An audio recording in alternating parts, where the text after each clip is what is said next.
प्रीता अपनी सास राखी से बहुत ही ज़्यादा परेशान हो गई थी क्योंकि उसकी सास हर एक छोटी छोटी बात पर उसे डांटती रहती थी और प्रीता का घर से निकलना भी बंद कर रखा था। इन सब से परेशान होकर प्रीता अपनी बहन सृष्टि को कॉल करती है और सब बताती है। तब सृष्टि कहती है, अगर तुम उसके हर सवाल का जवाब नहीं दोगी तो वो तुम्हारे पर ऐसे ही हुक्म चलाती रहेगी।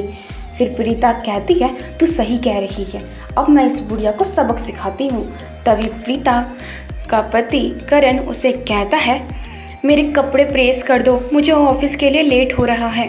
तब प्रीता कहती है, जाओ और अपनी माँ से करवा लो, वैसे भी वो घर का कोई काम नहीं करती और घर में पड़े पड़े मोटी हो गई है। ये सब उसकी सास सुन लेती है और कहती है, मुझे मोटी बोल रही है, शर्म भी नहीं आ रही तुझे?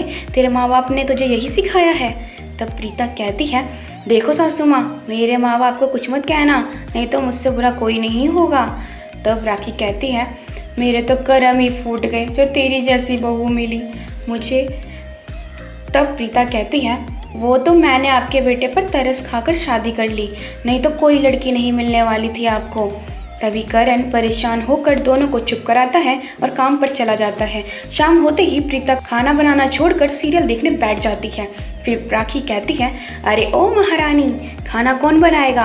खाना क्या तेरी माँ कर बनाएगी? ला रिमोट मुझे दे और जाकर खाना बना।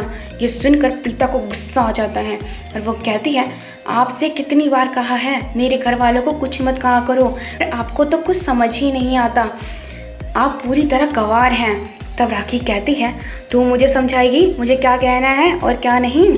और फिर राखी जाकर टीवी बंद कर देती है। प्रीता गुस्से में रिमोट को ज़मीन पर पटक देती है जिससे रिमोट टूट जाता है।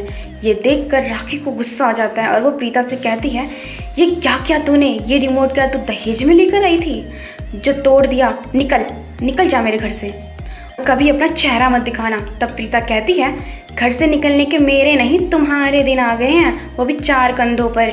यह सुनकर राखी को और भी गुस्सा आ जाता है और वो प्रीता का हाथ पकड़कर उसे घर से निकाल देती है और प्रीता रोते रोते अपने घर चली जाती है। ऐसे ही कुछ दिन बीत जाते हैं और दोनों को एक दूसरे की याद आने लगती है, लेकिन अपने घमंड में चूर दोनों पहले बात करने को राज़ी नहीं होते।